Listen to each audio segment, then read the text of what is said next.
itu rumahku. Pergi.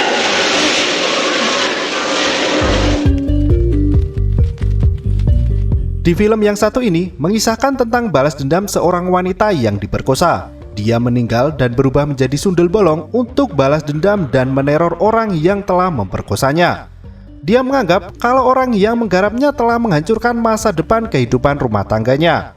Akankah balas dendam ini bisa terbalaskan? Mampir, Mas. Cerita ini dimulai dari Alisa yang menikah dengan seorang nakoda kapal bernama Hendarto. Namun di hari pernikahannya, Hendarto mendapatkan surat tugas sehingga dia harus segera berlayar dan pergi meninggalkan istri yang baru saja dia nikahi. Hendarto sendiri kebingungan dengan pilihan itu. Malam harinya dia meminta izin kepada istrinya untuk berlayar selama 9 bulan. Alisa sendiri mengerti kalau yang akan dilakukan suaminya itu merupakan kewajiban yang harus dilakukan. Selain itu, Alisa juga mengungkapkan 3 hal yang membuatnya sedih. Dari kehilangan orang tuanya, kehilangan saudara kembarnya, dan harus ditinggalkan suami barunya. Hendarto mengerti kesedihan itu. Dia pun meminta istrinya untuk tabah dan sabar menjalani. Alisa berjanji kalau dirinya akan setia dan akan selalu menunggu kepulangan dari Hendarto. Hari berikutnya mereka berdua pun berpisah di pelabuhan. Alisa tentu sangat kesepian selepas suaminya pergi berlayar. Dia melakukan kegiatan menyulam untuk membuat dirinya tak terlalu sedih. Sebuah telepon berbunyi dari Rudy, seorang pemilik butik. Dia ingin melakukan kerjasama dengan Alisa karena sangat tertarik dengan hasil karyanya. Dia pun mengundang Alisa untuk datang ke kantor guna membahas hal itu. Tentu Alisa sangat senang dan segera pergi menuju ke sana. Alisa pun bertemu Rudy dan juga Mami yang dulu pernah menjadi bosnya. Rudy meminta karyawannya untuk mengantar Alisa menuju ke ruang kerjanya. Sedangkan Mami mengatakan kepada Rudy kalau Alisa dulunya merupakan anak buahnya yang paling top. Dia pun memberikan sebuah ide untuk Rudy. Alisa sendiri menunjukkan beberapa contoh hasil sulamannya. Namun Rudy memberikan sebuah penawaran lain.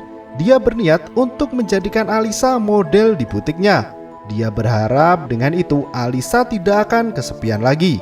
Sayangnya Alisa tahu maksud dari Rudy yang sebenarnya. Dia pun menolak dengan keras meski diiming-imingi uang yang sangat banyak. Rudy terus memaksa dan memojokkan Alisa untuk menerima tawarannya. Dia bahkan mengatakan suatu hal yang membuat Alisa geram dengan mengungkap masa lalunya ketika masih menjadi wanita tunasusila anak buah dari Mami. Malam harinya Alisa yang pulang ke rumahnya pun dicegat oleh beberapa orang tak dikenal yang kemudian membawanya pergi. Mereka membawa Alisa ke sebuah gudang tua kosong. Alisa sendiri berusaha kabur namun dia tetap tertangkap. Hingga akhirnya Rudy dan Mami datang. Alisa bersyukur ada orang yang dia kenal. Namun ternyata mereka adalah orang suruhan dari Mami dan Rudy. Mami pun memberikan penawaran kepada Alisa jika dia ingin bebas, yaitu dengan menuruti semua perkataan Rudy. Saya harus jadi pelacur kembali? Tidak, Mami. Sayangnya Alisa tak mau melakukan itu dan dia akhirnya dibawa dan diikat. Alisa pun diperkosa oleh Rudy yang kemudian diperkosa lagi oleh anak buahnya. Alisa yang tak terima dengan hal itu pun melakukan laporan. Dalam persidangan, dia mengungkap kalau dirinya telah diperkosa oleh Rudy dan anak buahnya. Namun, pengacara dari Rudy dan Mami mengatakan kalau yang terjadi dengan Alisa bukan tindakan pemerkosaan, namun atas dasar suka sama suka karena Alisa dulunya adalah seorang pelacur anak buah Mami. Tentu Alisa tak terima dengan pernyataan itu. Dia juga memberitahu kalau yang telah memperkosanya tidak hanya Rudy, melainkan beberapa orang yang lainnya. Alisa sangat sedih karena apa yang terjadi pada dirinya akan menghancurkan kehidupan rumah tangganya. Kehidupan yang dia impikan setelah terbebas dari jerat lembah hitam. Akhirnya, hakim memutuskan untuk menunda sidang itu. Putusan dari persidangan belum ditentukan. Alisa terus termenung meratapi nasibnya kini. Dia bahkan mulai mual dan muntah-muntah. Bi Ijah mengira kalau Alisa hamil. Dia pun mengantar ke dalam kamar dan khawatir ketika melihat darah keluar dari kaki Alisa. Dia menyarankan untuk pergi menemui dokter. Alisa berniat untuk menggugurkan bayi yang ada di perutnya. Sayangnya, dokter tak mau melakukan itu karena hal itu sama saja dengan melakukan pembunuhan. Alisa terus memaksa karena bayi itu bisa menghancurkan kehidupan rumah tangganya karena dia hamil bukan dengan suaminya itu. Dokter sendiri pun terus menolak dan bahkan dalam catatan medisnya, Alisa sudah beberapa kali melakukan aborsi. Dia melakukan itu lebih dari 5 kali. Alisa merasa sedih dengan hal itu. Dia seolah melihat bayangan bayi yang sudah diaborsi olehnya. Dia dihantui oleh banyak anak kecil hingga akhirnya dia jatuh menabrak dinding kaca. Bi Ijah sendiri mencoba untuk menenangkan Alisa.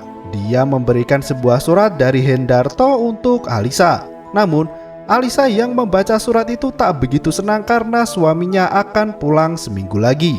Dia kebingungan dan merasa malu karena sedang mengandung bayi yang bukan bayi dari suaminya.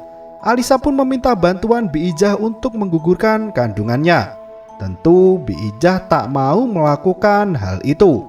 Dia pun memberikan saran, bagaimana kalau bayi dilahirkan saja, dan jika semisal suami Alisa tak menerima, maka dia yang akan merawatnya. Alisa sudah sangat stres dan tertekan terhadap apa yang terjadi. Alisa bergumam sendiri dan tak sanggup melakukan semua itu. Bi Ijah yang membawakan makanan pun menemukan Alisa yang sudah melahirkan bayinya dan meninggal di dalam kamar mandi.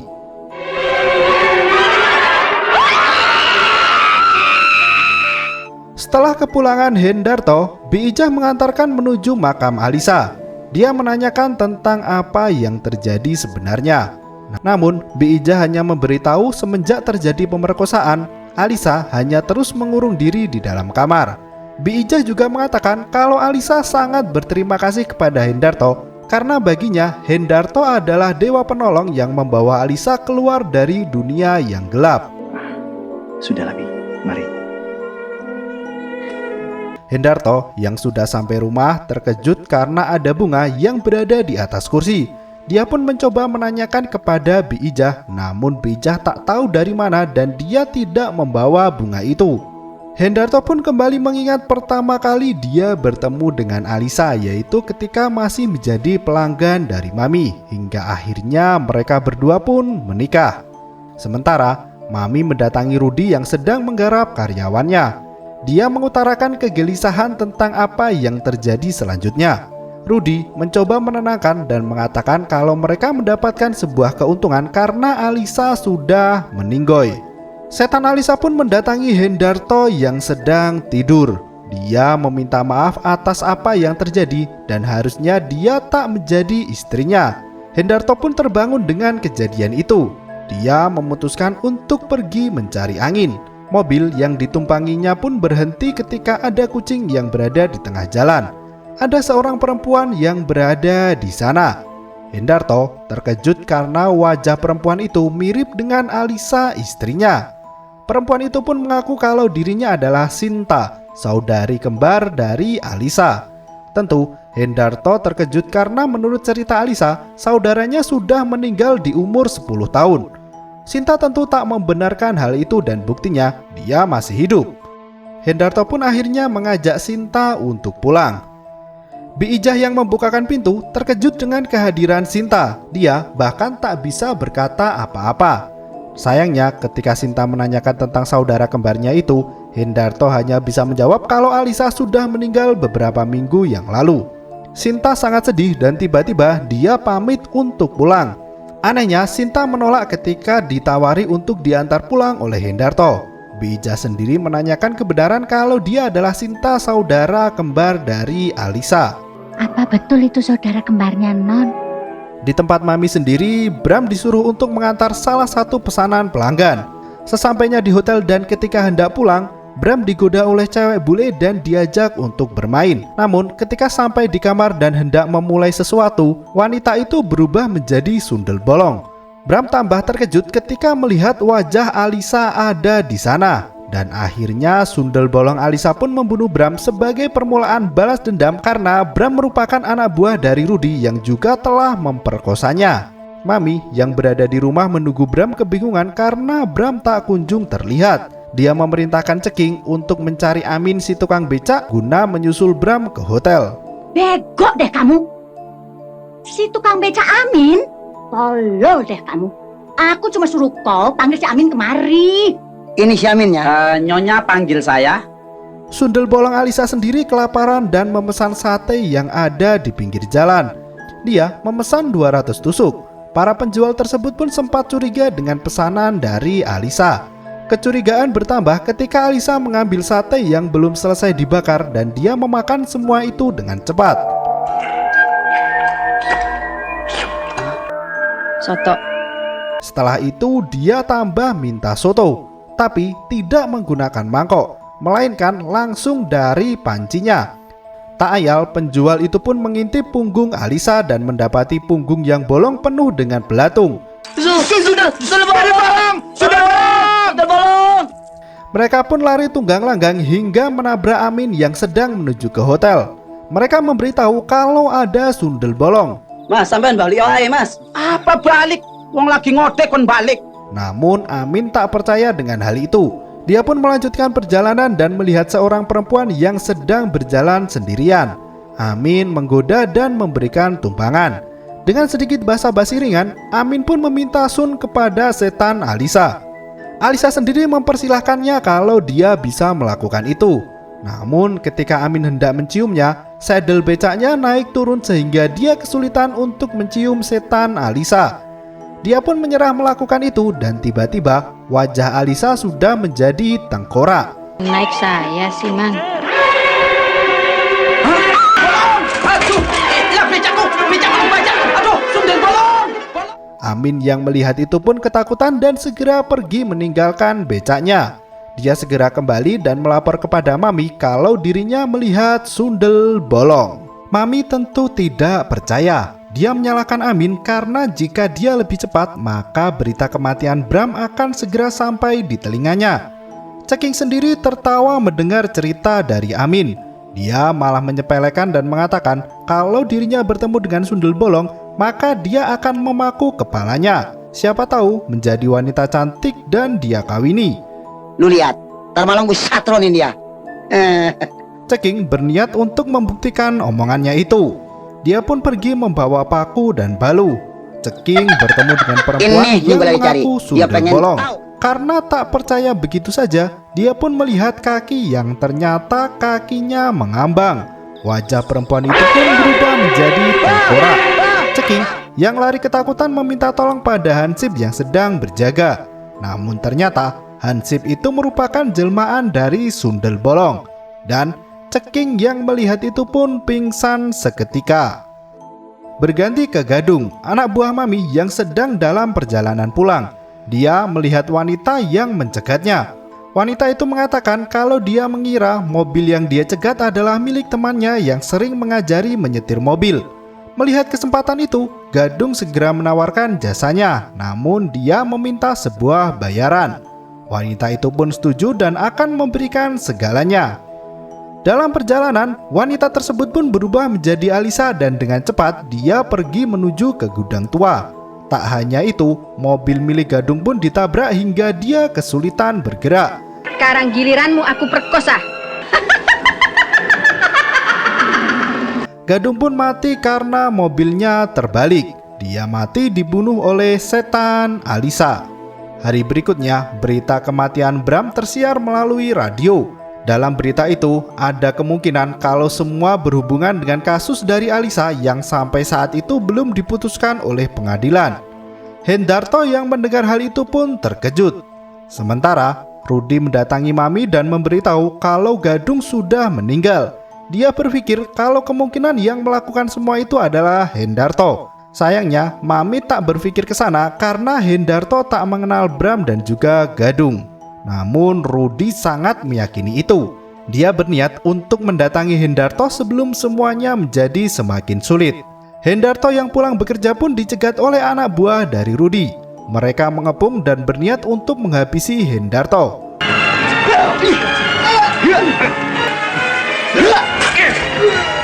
Untungnya, Hendarto berhasil selamat berkat polisi yang segera datang. Anak buah dari Rudi sendiri lari kalang kabut. Hendarto yang sudah babak belur dan pulang ke rumahnya, dia ditengok oleh Sinta. Dengan sedikit basa-basi ringan, akhirnya mereka berdua pun bercinta. Namun ketika Hendarto bangun, Sinta sudah menghilang dari kamarnya. Berganti ke Tom dan Sus yang sedang mendorong motornya karena mogok. Kedua anak buah Rudi itu digoda oleh seorang janda yang menawarinya untuk mampir. Mampir, Mas? Namun hanya Tom yang mau masuk ke dalam. Bener nih. Iya. Saya sendirian kok, Mas. Sus memperingatkan kepada Tom kalau bisa jadi wanita itu adalah sundel bolong karena dia tinggal di tempat sepi sendirian. Namun Tom yang sudah keburu nafsu, dia tidak bisa berpikir jernih. Ketika mereka berdua masuk, wanita itu meminta izin keluar. Sementara Sus yang menunggu di luar mendapatkan sebuah gangguan. Sampean sinten? Kulo mati wingi kapuke anyar. Yaitu dia didatangi pocong yang mati wingi kapuke anyar. Sus yang ketakutan pun naik ke atas pohon dan jatuh ke kolam. Dia segera pergi dari tempat itu. Sementara Tom yang hendak keluar rumah, tiba-tiba pintu menghilang. Muncul pocong Alisa yang membunuhnya. Alisa. Dan ternyata lokasi itu merupakan kuburan milik Alisa. Hari berikutnya polisi pun mengevakuasi mayat dari Tom.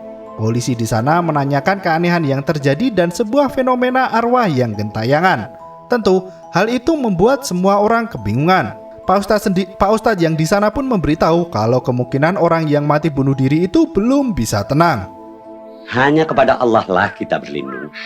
Di rumah bordir sendiri, para wanita tengah membicarakan tentang Alisa yang menjadi sundel bolong. Mami yang mendengar itu menyuruh mereka untuk menghentikan cerita seperti itu. Dia tidak ingin ada ketakutan yang muncul dan mengganggu bisnisnya. Rudi sendiri pun berniat untuk mencari dukun guna melawan Alisa yang mulai mengganggu mereka. Kali ini mereka sudah tahu siapa musuh sebenarnya, yaitu setan Alisa dan bukan Hendarto. Jeffrey yang berniat untuk mengambil tas milik Mami yang ada di bagasi mobil mendapat sundel bolong yang tengah mengincarnya. Akhirnya Jeffrey pun mati tercekik oleh setan itu. Kali ini setan Alisa langsung mendatangi Mami.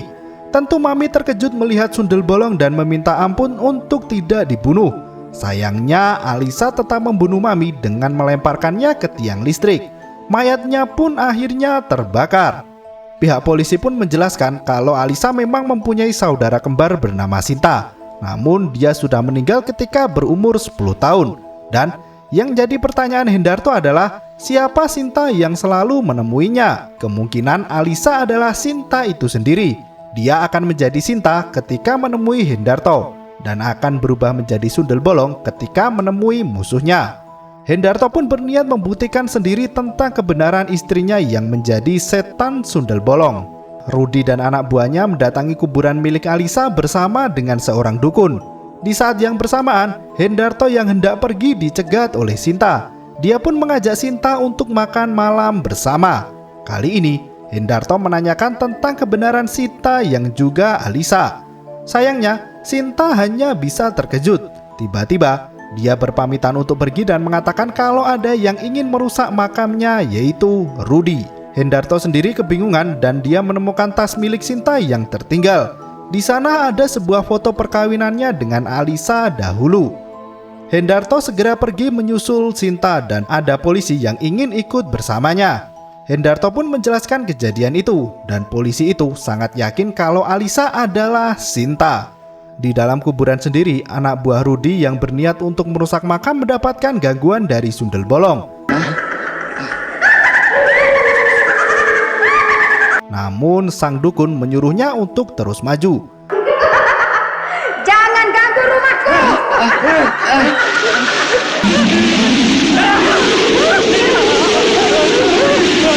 Gangguan yang terjadi pun semakin besar. Sang dukun yang melawan Alisa pun kalah.